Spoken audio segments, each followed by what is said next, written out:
Stay tuned for next story. Snuffy's birthday surprise.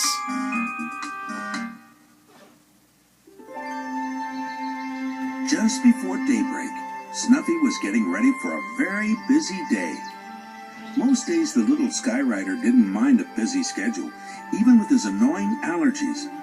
But today was different. It was his birthday, and he had hoped to have a party. They probably forgot all about it, Snuffy thought. Maybe I should remind them. When Easy O'Malley gave him the day's flight plan, Snuffy asked, "Do you know what today is?" "Why, it's Saturday, Snuffy. Saturday, September the 4th. What I mean is, isn't there something special about today? Indeed there is, Snuffy. Yes, sirree, there is," Easy O'Malley said. "There's special occasions all over the region, and you, son, will be part of them all." A dreamy orange sunrise glowed behind low-lying clouds as Snuffy arced over Tarrytown Valley. It was a lovely sight, but he hardly noticed. Snuffy was feeling too downhearted. Here he was, all alone on his birthday. His eyes began to water, and his nose began to drip. "These confounded allergies are worse than ever," Snuffy told himself. He didn't want to admit that his tears were tears of sadness. Alone in the stillness of the soft morning light, he sailed across the pale purple mountains and veered west. Snuffy's first assignment was at the pretty port town of Sandy Landing.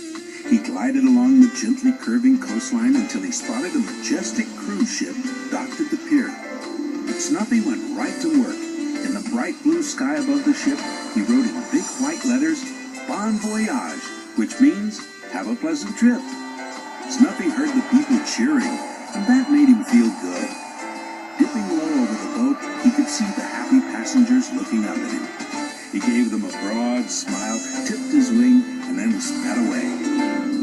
From Sandy Landing on the west coast, Snuffy headed north to Carson Falls. It didn't take him long to spot the birthday party at City Park. He circled the picnic area, and just above the party full of gleeful children, he wrote, "Happy Birthday, Billy." Snuffy looked down and saw the children's sunny faces looking up at him. Their smiles and their giggles made him feel warm inside. From the birthday party in Carson Falls, Snuffy headed east for the big city of Peabody. On the way, he thought about his own birthday, and he wondered why no one remembered it. Before long, he was flying over Peabody Stadium, home of his favorite baseball team, the Peabody Tigers. He circled low to get a good look, and as luck would have it, the home team was at bat. Snuffy quickly went to work. In the sky just above the center field fence, he wrote in bright yellow letters, "Go Tigers!" The moment he finished, there was a loud, ringing crack of the bat, followed by a deafening roar. Snuffy looked down and was amazed to see the baseball whizzing up toward him. Speeding by within inches of his nose, the ball sailed out of the stadium for a colossal home run. Snuffy was delighted that he brought his team good luck. And as he dipped low for a final pass over the ballpark, he thought he heard the crowd chanting his name. Although his official duties were done and the hour was getting late, Snuffy decided to make one more call. Whenever he had time, he made a special run to the Children's Hospital in Ridgeway.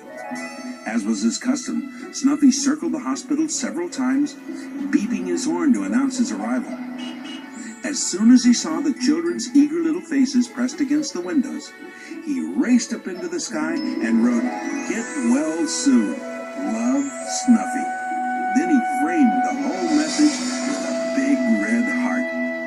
Snuffy could see the children smiling, and their smiles melted his heart.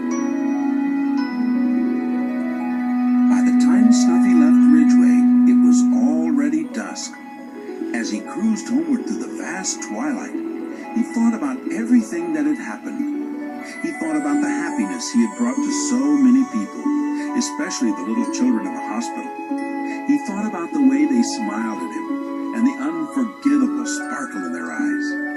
He realized that their happiness had made him happy, and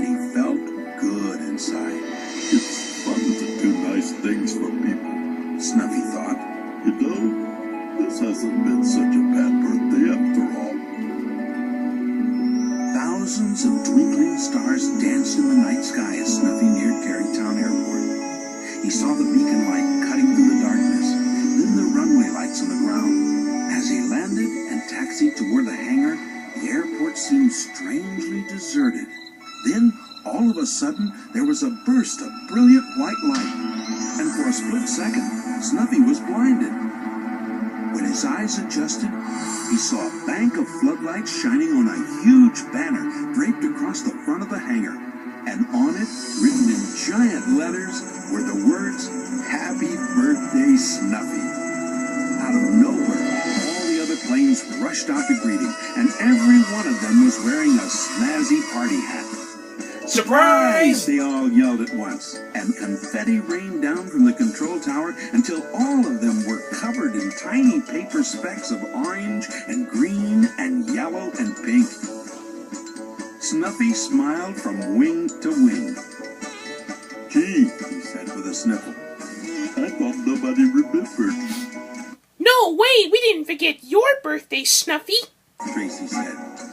"We just wanted to surprise you," said JJ. We're your family, Snuffy. We'd never forget. Said Big J, who looked very silly in his little party hat. "That's right," said old Oscar. "We never forget," I love all of you very, very much. Snuffy said.